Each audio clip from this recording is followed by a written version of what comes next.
నమస్తే, welcome to Suman TV.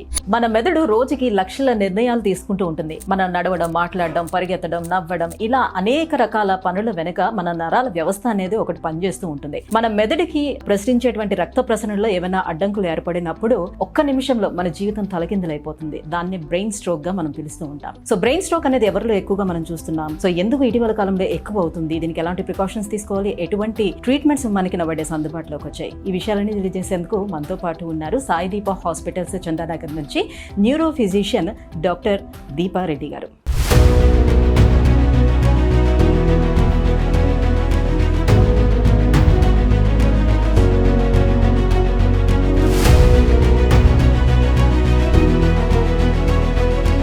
Hello ma'am. Thank you అండి.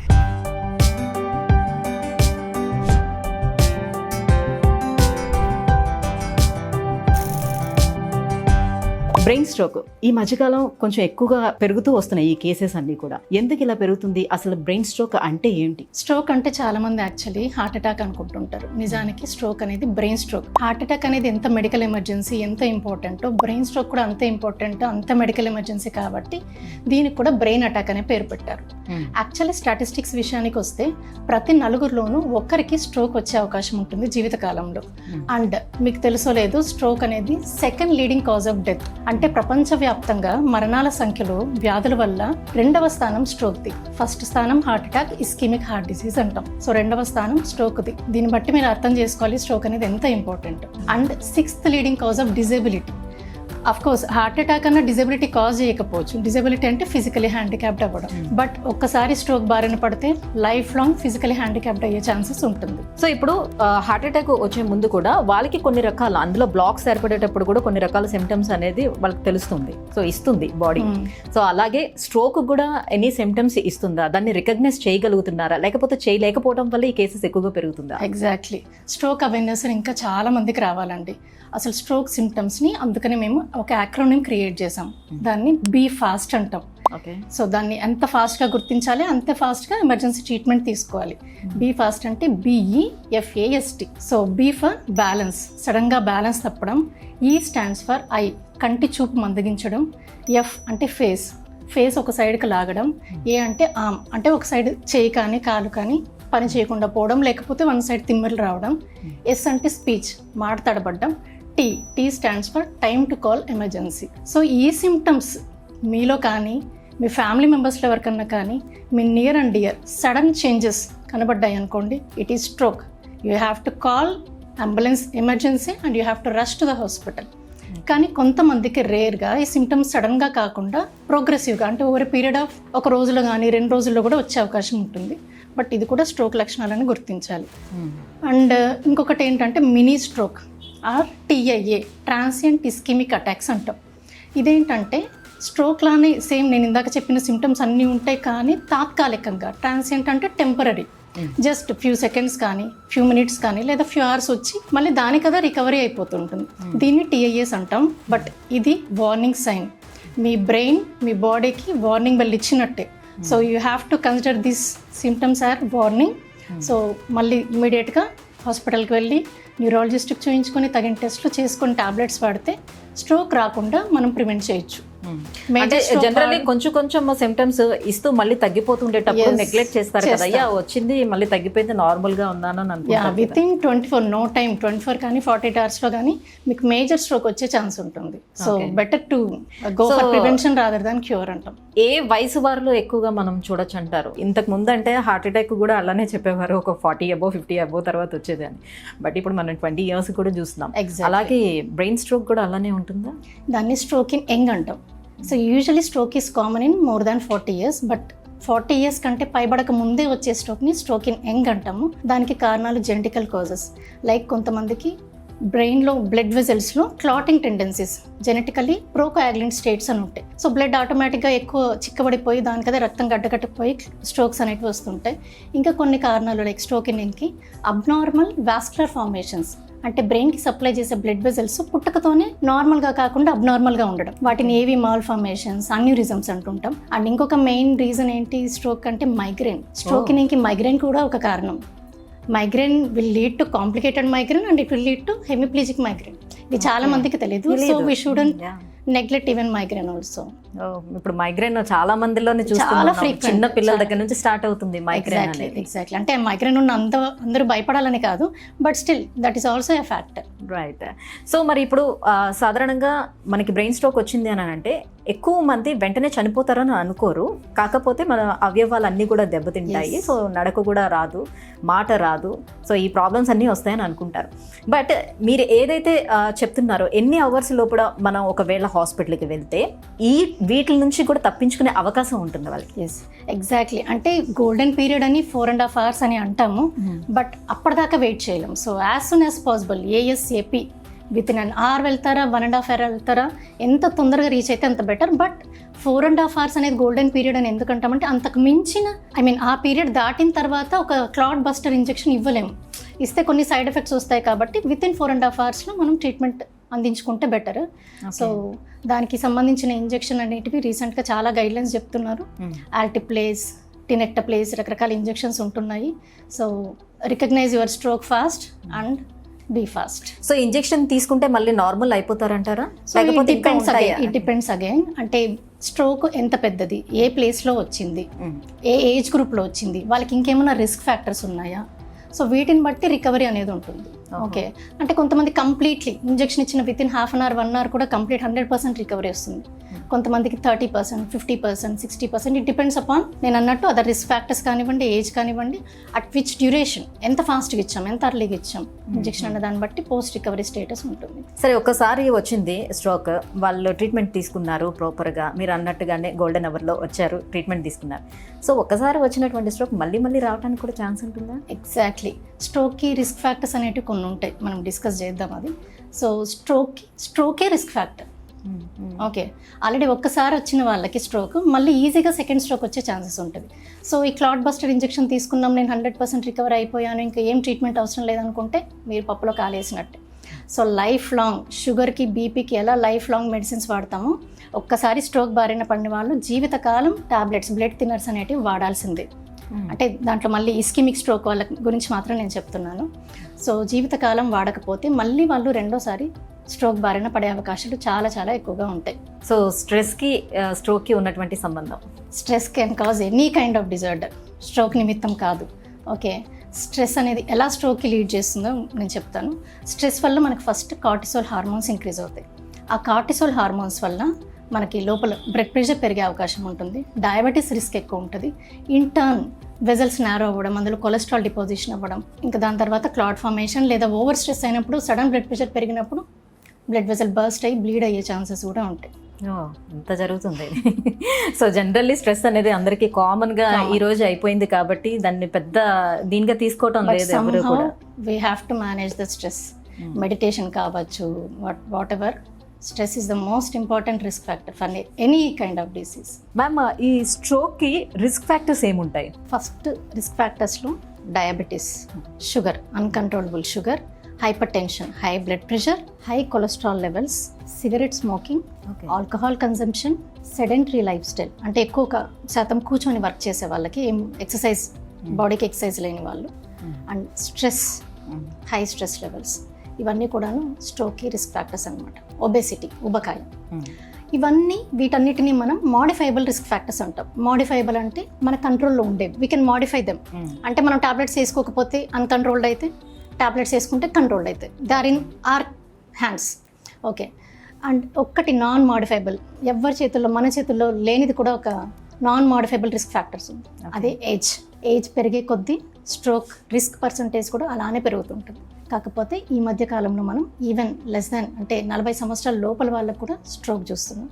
వాళ్ళ కారణాలు డిఫరెంట్ ఉంటుంది. సో ఇప్పుడు హెరిడిటరీగా ఉన్నది కాకుండా ఇంకా చాలా మందికి బీపీ ఉన్న వాళ్ళల్లోనే స్ట్రోక్ రావడానికి ఎక్కువ అవకాశం ఉంటుంది, మిగతా వాళ్ళకి అంత పెద్ద ప్రమాదం ఏమీ లేదు అని అనుకుంటారు. ఎంతవరకు వాస్తవం? కరెక్ట్. యాక్చువల్లీ స్ట్రోక్కి గల risk factors usually diabetes, hyper tension stands first. So blood pressure అనేది బ్లడ్ వెజల్ని నారో చేసేస్తుంది, స్టిఫ్ చేస్తుంది, లోపల ఉన్న కొలెస్ట్రాల్ డిపాజిషన్ ఇంక్రీజ్ చేస్తుంది. సిమిలర్ మెకానిజం ఈవెన్ డయాబెటీస్లో కూడా ఇదే పెథాలజీ మెకానిజం వల్ల బ్లడ్ వెజల్ వీకెన్ అవ్వడం, స్టిఫ్ అవ్వడం, నారో అవ్వడం, బ్లడ్ ఫ్లో అనేది తక్కువైపోవడం. సో ఈ మెకానిజం వల్ల హైపర్ టెన్షన్ లీడ్స్ టు ఆ బ్లడ్ సర్క్యులేషన్ తగ్గిపోవడం, స్ట్రోక్ రావడానికి కారణం. కొంతమందికి ఏంటి, హై బ్లడ్ ప్రెషర్, అంటే ఆల్రెడీ బీపీ ఉన్న వాళ్ళు బీపీ టాబ్లెట్స్ కొద్ది రోజులు ఆపేస్తారు, ఇప్పుడు నాది కంట్రోల్ అయిపోయిందని సడన్గా ఆపేస్తారు.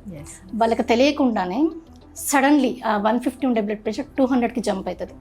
ఆ టైంలో ఆ ప్రెషర్ తట్టుకోలేక బ్లడ్ వెజల్ సడన్గా రప్చర్ అయింది అనుకోండి, బ్రెయిన్ మొత్తం bleeding, so again hemorrhagic stroke అంటాం దాన్ని. యా, సో బీపీ వచ్చింది అంటే లైఫ్ లాంగ్ మనం మెడిసిన్స్ వాడాల్సిందే. మేబీ కంట్రోల్కి వస్తే డోస్ తక్కువ చేస్తారు కానీ but never it can be stopped. So gender వైజ్గా చూసుకునేటప్పుడు మేల్ అండ్ ఫీమేల్స్లోని ఎవరికి ఎక్కువగా స్ట్రోక్ వచ్చే ఛాన్స్ ఉంటుంది? యూజువలీ జెండర్ ఈక్వలెన్సీ అనేది ఉంటుంది, but male are more prone to get strokes because of diabetes risk కావచ్చు, hypertension, smoking, alcohol drinking. So ఇవన్నీ usually seen in more male population కాబట్టి stroke is also more common in male gender. So ఒబేసిటీకి దీనికి ఏమైనా సంబంధం ఉందంటారా? ఖచ్చితంగా ఉందండి. ఒబేసిటీ అంటే ఉబకాయం, ఎక్కువ సెడెంటరీ లైఫ్ స్టైల్ ఉన్న వాళ్ళకి ఒబేసిటీ వచ్చే ఛాన్సెస్ ఉంటుంది, లేదా హెరిడిటరీ కాజెస్ కావచ్చు, రకరకాల రీజన్స్, థైరాయిడ్ ఉన్న వాళ్ళకి ఒబేసిటీ ఉంటుంది. సో ఒబేసిటీ వల్ల కూడా ఇంటర్నల్గా కొలెస్ట్రాల్ డిపోజిషన్, బ్లడ్ వెజల్స్, రక్తనాళాల్లో బ్రెయిన్ సప్లై చేసే బ్లడ్ వెజల్స్లో కొలెస్ట్రాల్ డిపోజిషన్ ఎక్కువ అవడం, ఇంటర్న్ క్లాట్ ఫార్మేషన్ ఎక్కువ అవడం, బ్లడ్ బ్లాకేజ్, సర్క్యులేషన్ పోయింది, స్ట్రోక్ వచ్చే ఛాన్సెస్ ఉంటాయి. Obesity, stress, diabetes, hypertension, smoking, alcohol consumption, stress, everything. Ma'am, so గతంతో పోల్చుకున్నట్లయితే ట్రీట్మెంట్ విధానంలోనే నవడేస్ ఎలాంటి మార్పులు చోటు చేసుకున్నాయి? ట్రీట్మెంట్స్ అనేవి ఇంకా ఎంత బెటర్ అయ్యాయి? Actually we are neurologist, as a neurologist I'm feeling little happier nowadays because చాలా మందికి అవేర్నెస్ వచ్చింది. ముందు అసలు స్ట్రోక్ అంటే అవేర్నెస్ ఉండేది కాదు. ఇప్పుడు పేషెంట్సే వచ్చి మేడం మాకు టైం అయిపోతుంది, ఇంజెక్షన్ ఇవ్వండి, అలా మాకు టైం ఉంది కదా ఇంకా అని ఆ అవేర్నెస్ అయితే వచ్చిందని వీఆర్ హ్యాపీ. బట్ అంటే మనకు వచ్చిన అడ్వాన్స్ ట్రీట్మెంట్ చాలామంది జనాల్లోకి ఇంకా చేరలేదు. అందుకే stroke awareness, world stroke awareness day అని కూడా స్టార్ట్ చేసాం. October 29th of every year we celebrate stroke awareness day, public అవగాహన పెంచడానికి. సో 2 రకాల స్ట్రోక్స్ ఉంటాయి actually, ischemic stroke, hemorrhagic stroke. Ischemic stroke అనేది more than 85% causes for stroke, hemorrhagic stroke 15%. So ఆ clot buster ఇమీడియట్గా ఇచ్చే injection usually ischaemic స్ట్రోక్లో చేస్తాం. And 4.5 hours లోపు ఈ ఇంజెక్షన్ తీసుకుంటే గోల్డెన్ పీరియడ్ అండ్ రిజల్ట్ బాగుంటుంది. And followed by blood thinners, life long blood thinners. And ఇంకా కొన్ని అంటే ఫాలోడ్ బై మనం ఈ ఎమర్జెన్సీ ట్రీట్మెంట్ అయిపోయాక ఇంకొన్ని ఇన్వెస్టిగేషన్స్ చేస్తాం, లైక్ ఎంఆర్ యాంజియోగ్రామ్. అంటే లోపల ఇంటర్నల్గా బ్లడ్ వెజల్స్ ఏదైనా బ్లాకేజ్ ఉంటే వితిన్ 24 hours మనం థ్రాంబెక్టమీ ఎలాంటి ప్రొసీజర్స్ కూడా చేసుకునేది ఉంటుంది. అండ్ కెరోటిడ్స్, బ్రెయిన్కి బ్లడ్ సప్లై చేసి ఇంకొక వెజల్స్ ఇక్కడ నెక్ దగ్గర ఉంటాయి, దాంట్లో 50 to 99% బ్లాకేజ్ ఉందనుకోండి, స్టెంటింగ్ అంటే హార్ట్ వెజల్స్కి ఎలా మనం స్టెంట్ వేస్తాం అలానే carotid brain related blood vessels కూడా స్టెంటింగ్ అనే ప్రొసీజర్ ఉంటుంది. అది కూడా next step of treatment. So చాలా ట్రీట్మెంట్స్ అయితే అందుబాటులోకి వచ్చాయి కాబట్టి సో ఎవరు కూడా భయపడాల్సిన నెసిటీ అయితే లేదు, బట్ కేర్ఫుల్ గా ఉండాలి. రైట్. సో కుటుంబ సభ్యులు ఫస్ట్ ఆఫ్ ఆల్ ఇలా స్ట్రోక్ వచ్చిన వాళ్ళు కుటుంబ సభ్యులు ఎవరైతే ఉంటారో ఫస్ట్ ప్రికాషన్స్ వాళ్ళు ఏం తీసుకోవాలి? చాలా మంది కూడా డిలే అవ్వడానికి రీజన్స్, ఒకవేళ కళ్ళు తిరుగుతున్నాయి, సో వట్టిగో అయి ఉంటుంది, సో దానికి సంబంధించిన టాబ్లెట్స్ ఇచ్చేయడం, ఇంట్లో పడుకోబెట్టడం లాంటివి చేస్తారు. లేకపోతే బ్రెయిన్ తలనొప్పి వస్తుంది, సో దానికి సంబంధించిన ఏదో ఒక టాబ్లెట్ ఇచ్చి ఇంట్లో ఉంచేస్తూ ఉంటారు. సో అలాంటి విషయంలో వాళ్ళు ఎలాంటి కేర్ తీసుకోవాలి? ఎగ్జాక్ట్లీ. అంటే ఇప్పుడు మనం ఫస్ట్లో డిస్కస్ చేసాం బీ ఫాస్ట్ సిమ్టమ్స్ అని. అంటే ఇవి only most common stroke symptoms. ఈ సిమ్టమ్స్ కాకుండా ఇంకా స్ట్రోక్ ప్రెజెంటేషన్ అయ్యే సిమ్టమ్స్ చాలా ఉంటాయి. లైక్ మీరు అన్నట్టు వర్టిగో కూడా సెంట్రల్ వర్టిగో, అది కూడా బ్రెయిన్లో బ్యాక్ సైడ్ సెరిబెల్లం అనే పార్ట్లో ఏదైనా క్లాట్ అయితే సివియర్ వర్టిగో, వామిటింగ్స్, హెడేక్స్తో ప్రెజెంట్ అవుతారు. That is also one of the stroke symptoms. So మీరు అన్నట్టు over precaution is better. So ఇప్పుడు ట్రీట్మెంట్లో భాగంగా ఇచ్చేటువంటి థెరపీస్, సో ఎలాంటి థెరపీస్ ఇస్తారు, దానివల్ల ఎలాంటి యూజ్ ఉంటుంది? హెమరేజిక్ స్ట్రోక్ అయితే బ్లడ్ ప్రెషర్ కంట్రోల్లో ఉండాలి. హెమరేజిక్ స్ట్రోక్కి one and only the reason is hypertension, but some other reasons కూడా ఉంటాయి. Aneurysms, abnormal blood vessel formation, rupture అవ్వడం, వాటికి మనం ఏం చేయలేం. అవి రప్చర్ అయిన తర్వాతనే మనకు తెలుస్తాయి అలాంటివి ఉన్నాయని. సో ప్రికాషనరీ ఏం సిమ్టమ్స్ కూడా ఉండవు. So blood pressure, high blood ప్రెషర్ని ఎప్పుడు కంట్రోల్లో ఉంచుకోవాలి. హెమరేజిక్ స్ట్రోక్కి అదొకటి ప్రివెన్షన్. అండ్ స్మోకింగ్, ఎందుకంటే smoking increases blood pressure further, ఇంకా ఇంక్రీజ్ చేస్తుంది smoking. And over alcohol consumption, stress తగ్గించుకోవాలి, సెడెంటరీ లైఫ్ స్టైల్ ఉండకూడదు, ఒబేసిటీ ఉండకూడదు, కొలెస్ట్రాల్ లెవెల్స్ కంట్రోల్లో ఉంచుకోవాలి.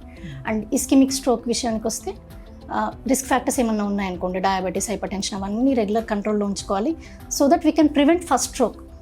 బట్ ఆల్రెడీ ఒక్కసారి స్ట్రోక్ వచ్చిందంటే కంపల్సరీ అక్యూట్ మేనేజ్మెంట్ ట్రీట్మెంట్ అయిపోయాక next life long blood thinners వాడడం, రెగ్యులర్ డాక్టర్ విజిట్స్, ఫాలోఅప్స్ ఉండాలి.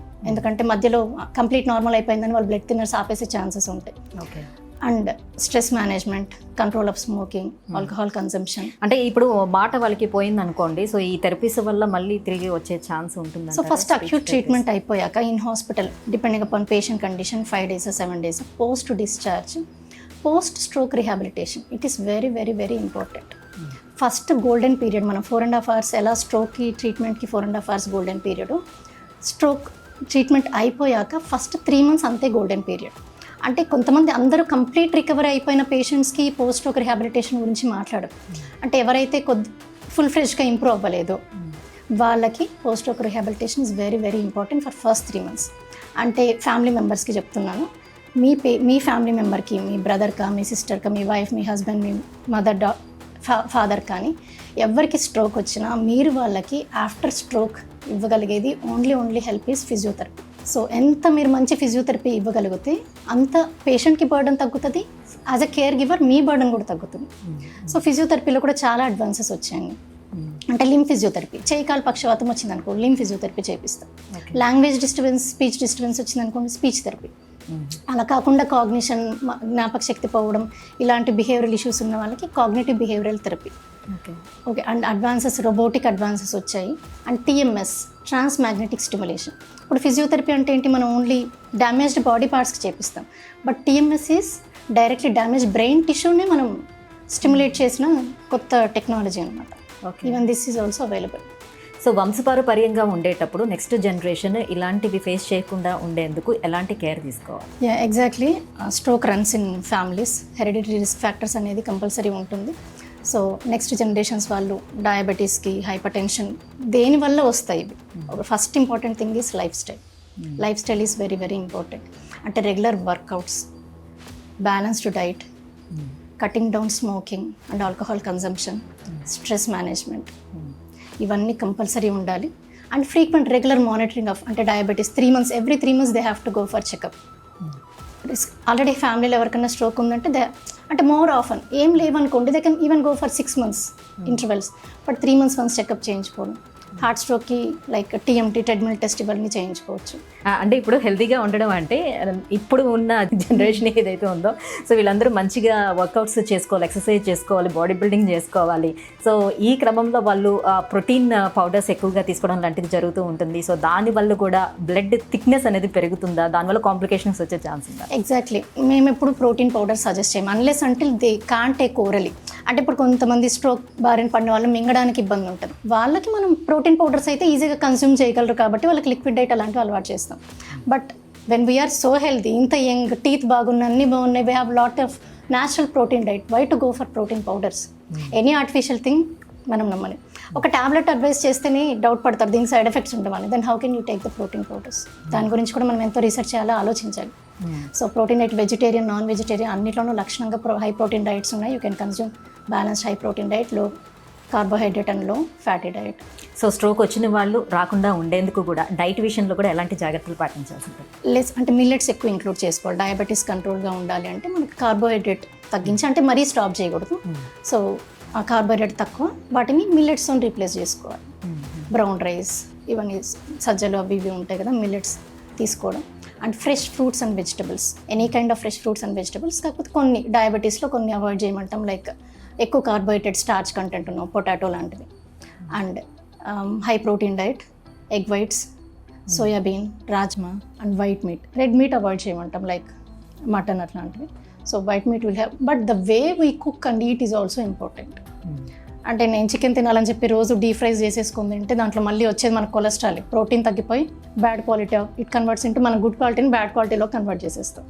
Most of the time try to take steamed food which contains actual protein అలానే retain అవుతుంది అనమాట. Thank you ma'am, thank you so much. Strokes సంబంధించి పూర్తి ఇన్ఫర్మేషన్ని మా viewers అందరికీ షేర్ చేశారు. Thank you so much. Thank you so much.